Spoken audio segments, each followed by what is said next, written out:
to Enlightenment of Change on webtalkradio.com. I'm your host, Connie Whitman. My guests and I are always excited that you join us every week.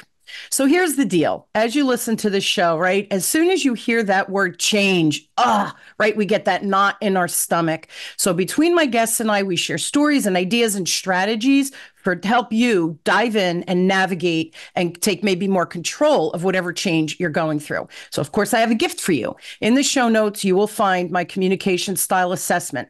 No matter what change you're experiencing, I believe and have learned in my decades of living that communication is usually a good skill to develop to help you navigate that change with a little bit more ease and grace. So in the show notes, there's a link. Take the little quiz. You'll get 2 reports. The first report will just spotlight your natural communication superpowers, how your message just naturally lands. Kind of important to know. The flip side, to me, this is the more important report, is your lowest score, which is usually a blind spot, and it's where you're communicating with people 180 degrees different than you. How is your message landing there? And that's usually where conflict arises. So read that report with a keen eye. Again, that is my gift to you, and I hope it helps you navigate change in your life, career, or whatever it is that's happening. Now, to set the stage for my guests and I in our conversation today, I have a motivational quote by Joshua Marine. And Joshua says, "Challenges are what make life interesting. Overcoming them is what makes life meaningful." Now, I've been around a while, so I've learned that no one escapes tragedy or challenges in life. There is no such thing as a perfect life or situation, and that's life, right? Filled with all of the ups and downs. So getting up, dusting off, and actually moving forward is the only control or approach that I believe we need to grow, learn, and yes, even be happy. So life can't be avoided unless maybe you live in a cave. So how do we navigate these difficult times? Well, we need tools and strategies to help us get back up and move forward stronger, wiser, and hopefully feeling a little blessed along the way. So who is my amazing guest where we're going to dig in and talk about this today? Well, her name is Julianne Mclean, and she is passionate about advocating for mental health and mental health research. She has completed courses in I hope I say this right, so psychopathology and neuroscience at Harvard University and developmental psychology of the lifespan at Sydney's Macquarie University. She has 3 counseling certificates from the Australian Institute of Professional Counsellors, and she was the speaker for the world-renowned Black Dog Institute for Mental Health Research. So please help me welcome my very distinguished and lovely guest, Julianne, to the show. So Julianne, thanks for being on. Hey, Connie, thanks for having me. And yes, I'll just say Macquarie University. I don't want to hurt their feelings. That's the Sydney University, Macquarie. But definitely Harvard. And what a wonderful university you have there. And I tell you, what a community. You should be so proud of it. Yes. As you are probably of many others. But I want to thank you for having me on. It is a privilege to talk to you, your audience. I've listened and I've turned a lot of my friends onto following you because there is so much valuable information that you have to offer. And may I just start? This is a bit of a crawl. This is a bit of a suck up. But when I started with my little podcast, we share a producer and an editor, I think. I said to Mary Lou, her name is, look, I'm starting this off. Who do I listen to? Who guides me? And she, in 2 seconds, said, Connie Whitman. She's your girl. She really has it together, and she's building something, it's pretty amazing, and I can see that now. And yes, she was right. Because the only thing is, you talk so much faster than me. I do. Yeah. I do. So I tell people, Julianne, when you listen to me, when I listen to podcasts, I go 2 times because people don't talk fast enough for me. So I tell people in my videos, when I'm teaching my students, I have videos. So I say, put it on a slower speed so it slows me down for you, because it's really quite hard when you speak slower to try to speed up, or if you speak quickly like I do to slow down. There's a lot of thinking that goes into that, right? So I tell people, slow the speed down, because I know I listen at 2 times speed because my brain just works very quickly. exactly. The other thing, I just want to giggle. Thank you for that lovely compliment. So Mary Lou, when I first started, I guess I Yeah. was in about a year because she mentored me as well. So anybody who's thinking about starting a podcast, here's some little inside tips, right? When I first started, who did I know, Julianne? People in New Jersey. So had my colleagues from business from Jersey, and she said to me, all right, you need to get other people from other parts of the country and parts of the world because it's like a Jersey show. And I was like, I don't know anybody outside of New Jersey. So that night I had mentioned it to my husband and he said, well, what are you going to do? I go, what do I know? I don't know. I go, I left it to the universe. And I said, all right, universe, send me people because I don't even know where to begin. And don't you know, within 2 weeks, I started getting these PR firms sending me authors and guests that were spotlighting their programs and what have you. And all of a sudden, Mary Lou said, see, you took my advice. I go, I don't know how it happened, but the universe responded because that was a big challenge. And then the other thing she pushed me to do was I was audio only at the beginning because I had notes and right, you're learning, you're on the learning curve. And maybe a year and a half in, she came to me and said, you need to do video. I go, I am not doing video. She goes, you need to do video. I'm like, no, right? So she pushes you. So here's my advice. Let her push you because she is seasoned. She knows what she's doing. And she truly is a beautiful mentor. So good luck. You hear that, Mary Lou? Yeah. She'll hear this. The only thing is, I am going to video at her request or advice next year. That means makeup. Yes. That's the hard part. Yes, makeup and jewelry. When you do video, you have to put makeup and jewelry. So, all right, let's dive in. So here's really my first question, right? Enlightenment of Change is my show. So how have you grasped that enlightenment of change during your lifetime that makes it relevant for everybody listening today? Oh, wow. A few bumps along the way, but I have had so many various careers, one after the other. And it's taken a bit of courage, but you take the chance and you find the challenge and you find the change. And from my personal perspective, you have a richer tapestry in living. Great. So many adventures. I think your cousin was on recently. Dan Jimenez. Mm-hmm. Dan, yeah. And wow, adventure and change. Live a life of adventure. That's now, right. he's done a lot of way in a physical way, which I have a little bit with sport, but mine is more take on the challenge, intellectual, career changes. And I look back and a decade at least ahead of you in terms of chronology. But I look back and I have really no regrets. At the time you go through something that may be painful, but it's part of the learning curve in life.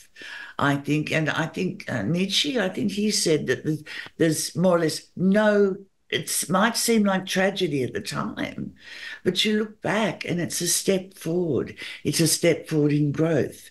And I think when you're looking at life, well, from my perspective, I want to find some sort of meaning. And also doing future podcasts will be my meaning and a joy. And that meaning comes from taking the challenge and helping people, but also realizing that the mistakes are not failures. They're part of the success. It might sound a bit trite. It's been said by many philosophers since antiquity, but I find it very, very positive and very meaningful and gives me purpose. And that goes to what I said in the intro, right, Julianne, that life, and it's going to knock you down, man. It happens, right? Yeah. There's deaths, kids get sick and your children get sick, and tragedy is part of the tapestry of life. I agree with that. The resilience we learn from it, how to cope is another skill, right, that we develop over time. And, my kids are 25 and 28. and I see them navigating career and girlfriends and, the girlfriend's parents and siblings and, how they're building their future. And I think, like I remember that and all of the things that we've learned since being in our 20s and each decade. And I'm curious, I look back and I think each decade of my life, there was something significant that I learned, whether it was tragedy, losing a job, right, where things are unexpected, because that's life. But what did I learn in that decade because of those events? And I challenge everybody listening, Julianne, because when you look at the decades of time, there's the lessons become so clear. And you said it, you have no regrets. You've learned and you've coped. And now we have these skills, I believe, that when tragedy, COVID, right? When COVID hit, what do you do? Yeah. Right? My business almost shut down. Well, you pick up your big girl pants and you go back to the drawing board and you figure out that baby step forward, one little step at a time. Well, that took me decades to learn that. And then you just go into that mode. So every lesson is a good lesson. And I agree, when you look back, we shouldn't have regrets because life is life, right? What did you learn and how can you move forward? And the other thing you said that I think is critical, how can I help others achieve from my mistakes so that they could get to whatever it is they're trying to in career, business, whatever it is that their adventure is. But how can I help them do it faster and maybe with a little more ease and grace? And that's why we do our shows. That's why we do our podcasts too, right? That's right. Mm-hmm. And also to help my children or my child. You try and fast track them a little bit with what you learn. You hope, but you've got to allow for the fact that they don't have the experience and maturity. So in one way, I have to be a bit patient with my son. He's just early 30s, and they don't really grow up, boys, should I say that? Until they get to about that age. There's a neuroscientific reason. Absolutely. Myelination of the transmitters and the patterns and the nerves in the brain. They don't myelinate until their late 20s. So they don't really, from an anatomical point of view, have that maturity. So in a way, I have to learn patience. I can't say, well, do this and this will work, because he's got to find out for himself. But that's right. Guide as you go. One of the things I found that was very, very interesting from your newsletters, actually, and reiterates what I say, is about curiosity with other people. Not to close down, think you know it all, but to listen. And active listening is so important. And that helps you not only grow yourself, but it also helps you in your business area as well to listen. Otherwise, if you don't listen, and I learned that at a very early age when I first started in business, if you don't listen, you're not going to get the client. You have to listen, question. And I'll shortcut that a little bit to say I went in after uni, my first little bachelor, I'm very lucky at about 19, into the freight forwarding industry. In those days, way back, logistically it wasn't as fast, but to get the positive reward and the communication going with the client, you really had to listen to what they needed, because every industry is different. You can't have a one-fits-all answer for them. Agree. You have to listen, and you have to travel their road, pardon the pun with transport, travel their road to understand their needs, their demand, their supply chains, their timing, their logistics.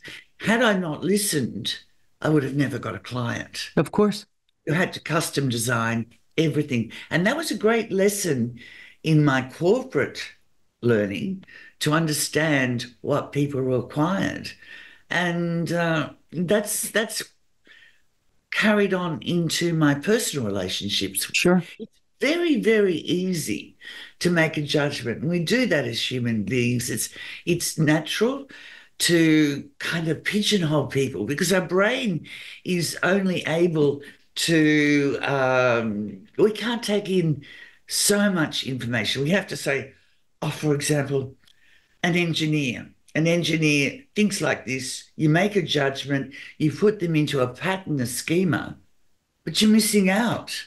Yeah. You're missing out on the individual. That's something I've learned too. Stop. And no matter what you think, ask the questions. There's insight and learning from every person that you meet.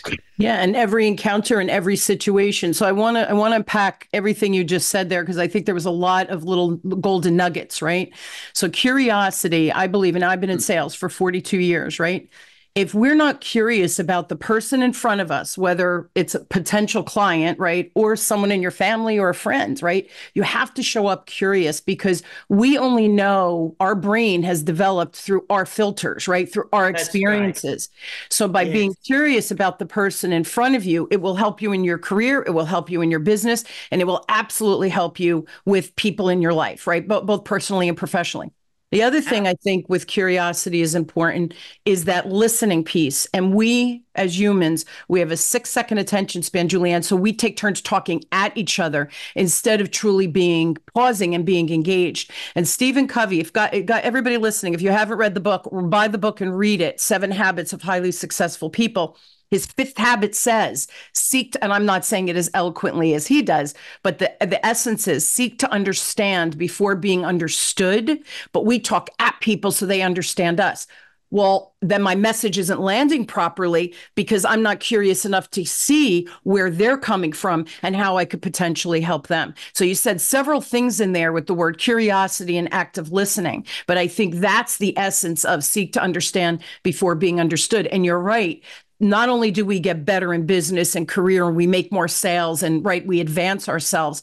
Listening is, I think, a critical skill that every human needs to learn, and that curiosity helps with the active listening. That was the point I was trying to make. So thank Yeah. you for saying that because you're spot on. Oh, thank you. That's great. Also, what I find too is curiosity, and this comes because I'm a bit of a science nerd from New Scientist, there are 4 or 5 or 6 different categories or types of curiosity that they look at your curiosity profile. And I was very interested in this because this helps you to gauge other people, their needs, and your ability to communicate. That's right. The first one is what I like to think I have now learnt the skill set for is wondrous curiosity, Oh, I love that word. where you have a broad passion for all different types of learning Mm-hmm. in all different areas. You tend to have more hobbies. I mean, I love science, I love sociology, I love one-on-one conversations with people, I love to read. This I've developed over the years, Sure. and again, active listening, and that really adds to the fabric of my life, and Yeah. always wanting to know, always wanting to learn more, always wanting to connect. There are other types, and these are not mutually exclusive, but there are other types of community. Another one is information deprived style, Mm-hmm. which is, says New Scientist, when people want to problem solve, they want the answer straight away. They don't want to go right into the depth of things. They want immediate answers. And sadly, that can lead to quick grab headlines and ultimately victim of conspiracy theories. We all, as human beings, and being hardwired since we love a story, we love a narrative.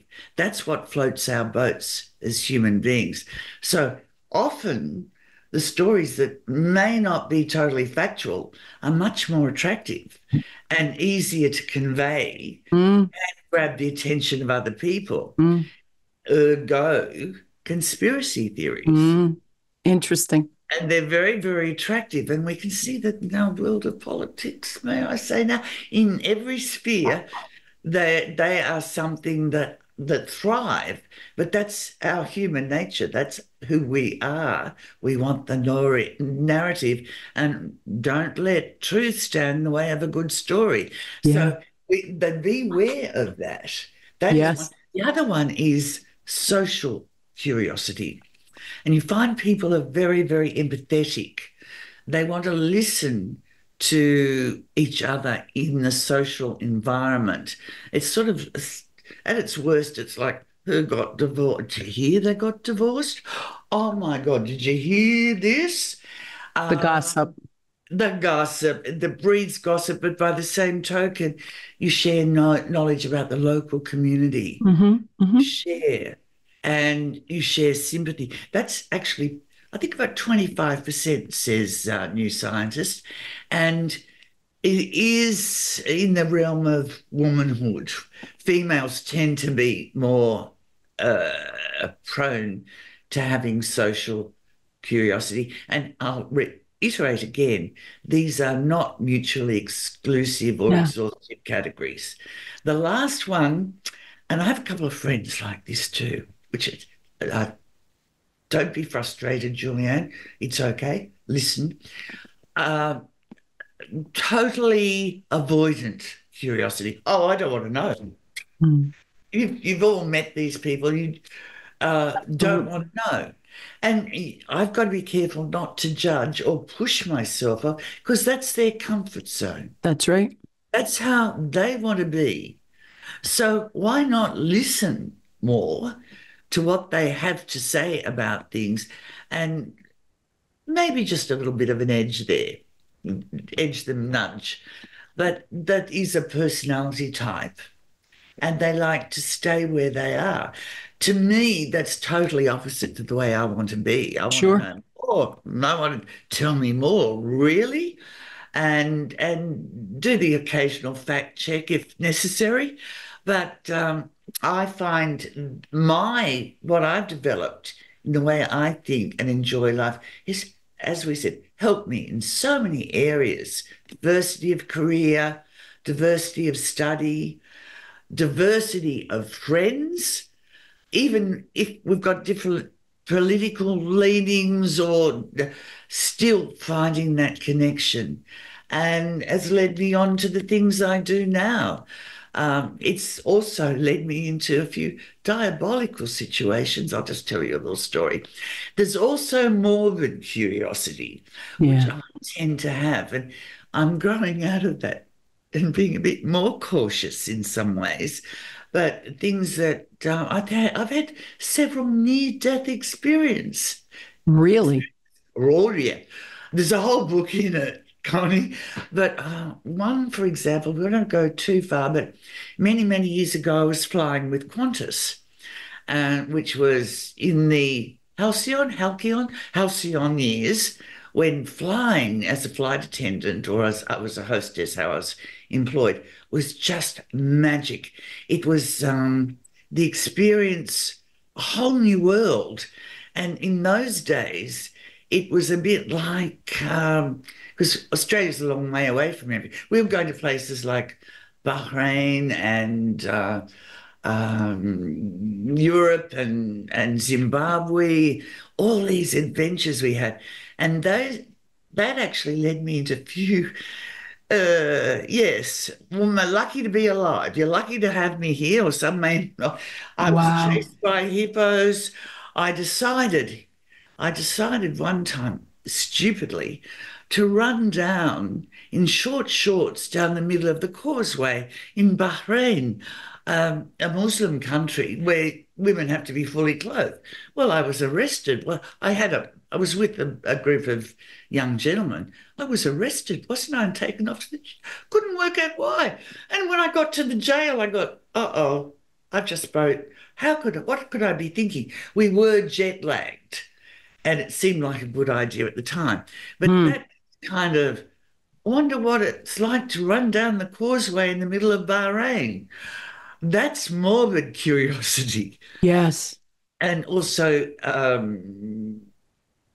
oh, look, so many things I look back and are funny that I've done because of morbid curiosity, but also because in the world of flying, we thought we were bulletproof. Oh, Qantas Airways was looking after us. mm. But fun, fun, fun. The hippo, getting chased by a hippo wasn't good in Africa. That was not good. Um, but I didn't have, it was early in the morning, didn't have my makeup on. And I think the hippo, they don't see very well, but when it got, oh, it was a rhinoceros. I'm sorry, that was another time. The rhinoceros got up close. And I think when he saw me up close, he decided to run away. That's my little gag. I love it. I love it. With all these adventures, Julianne, what do you think is your greatest achievement? Hmm. I think, firstly, I have to say my son, motherhood. I love it. Me too. Whoa, what a heavy. I wasn't a mum until, gee, I was 38 when my son was born. Now, having been in an environment flying for so many years where, a bus picks you up, you get up at this time, everything's organized, and Mm, suddenly it's chaos. mm, Now, that was a huge change to embrace. yeah, And I was shell-shocked like most new mothers are. And being older, it was harder to be flexible. sure. But that was a challenge. And now I've got this beautiful 33-year-old, 6'6", a glorious human being that I'm so proud of. I love it. I love it. I always say that my favorite job is being a mom, right? Because I still am a mom Yes, too. because we are Yeah. still, and always Yeah. will be. Yeah. We're almost out of time, but I have one more question. Oh my Now, gosh. yes, time flies. I know. So here's the question, because I know that you are started your podcast, right? With Mary Lou, who we were talking about. She's the producer, and well, she's the owner actually of Web Talk. But what is it that you enjoy most about creating this podcast? And what is the biggest lesson you've learned from this new adventure you're on? All right. Well, it was a big leap. I've done a lot of television on Good Morning Australia. This was harder to me because it is so intensely auditory. Well, it was when I started, not on your Mm. show. So every little crack to me was like a thunderclap when audio. But the challenge of doing something and putting everything together so far, I have learned it's the culmination because I'm interviewing the most amazing people from right around the world. We're growing an audience, sure, but the actual, I think we discussed it just briefly before. I'm happy for just one person to learn something new, Agree. but what I'm learning from these people, from Croatia, from the US, Pulitzer Prize winning journalists. Wow, what a privilege it is for me and for them to trust me Yes. to ask them these questions. It's just joyous. And I can't wait till next year, except I'm worried about the expensive makeup because we're going for TV, aren't we? Yes, you have to do you know me, I think we have to do the video because some people like to see they're um what's the word, multi-sensory, so they like to see and hear Visual, versus just the audio. audio. So I think that you want to offer that because you never know who you're going to tap into on the visual side. So that's why I do both my YouTube channel as well as obviously Apple, Spotify, iHeart, all of the Yeah, platforms that same Mary with Lou me. gets us hooked up to. Yeah. The other thing I will comment, and then we're out of time, but meeting people from across the world and hearing about their cultures, what an extensive education the podcast has been for me. So I agree with you on that. And the other thing is that we get to have these cool conversations that you never know. Maybe I've said something 20 times and people listening have heard it, but now you've said it just in a little bit different way. And all of a sudden it registers. So I do like having the guests, and I do some solo shows, but I prefer having the guests because I think there's a different energy and we feed off of each other, because you say something and I think of something, or I say something and then you think of a story. So the listeners get a multi-sensory experience, but also a multi-development experience from your life, my life. Yeah. So Yeah. I agree. I think the podcast brings us joy. That's why I do it, right? Because it's not a money producer per se, right? In and of itself, but it brings joy and exposure that we never would have had, and people we never would have met, and books we never would have read. So again, it's this whole ripple effect in the podcasting world, which I think is pretty freaking cool to be able to have this, now in our life. So yeah. Any last words before I give your contact information and your podcast is Brainwaves. Tell everybody what the podcast the topics you're going to dive into with Brainwaves. I will do everything mental health. We'll touch on spirituality.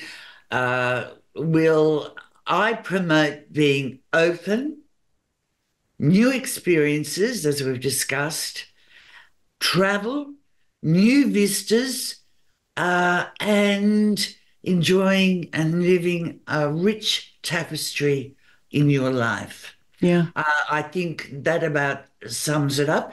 And I'm looking forward to any companies that would like to come on board to help me increase people's curiosity and be open to the new vistas that are available to them through travel and through podcasts. I love it. And I'll put the link in the show notes for you to access, but it's Brainwaves Bistro, right? You're calling it Brainwaves Bistro is the name of the podcast. Yeah, Bistro. I love it. I love it. And if you have a question for Julianne, please reach out to her. It's Mclean Market. I'm going to spell it. McLeanMKTG. Yeah. And then it's iprimus.com.au. iprimus.com.au. It'll be on the notes. The show notes, yes, because it's a mouthful, but I promise it'll be in the show notes so you can click and you could find Julianne for sure. Again, if you have a question, please email her and then tune into her show as well, Brainwaves Bistro, which I will put that link in the show notes for you as well. Julianne, thanks. Go ahead. One tiny little thing, special hi to my occasional co-host, Barb Smith, who's just been to the Olympics as our Olympic ambassador volunteer. Nice. She'll be on the show to tell all her stories as well. Love it. I love it. Shout out. I love it.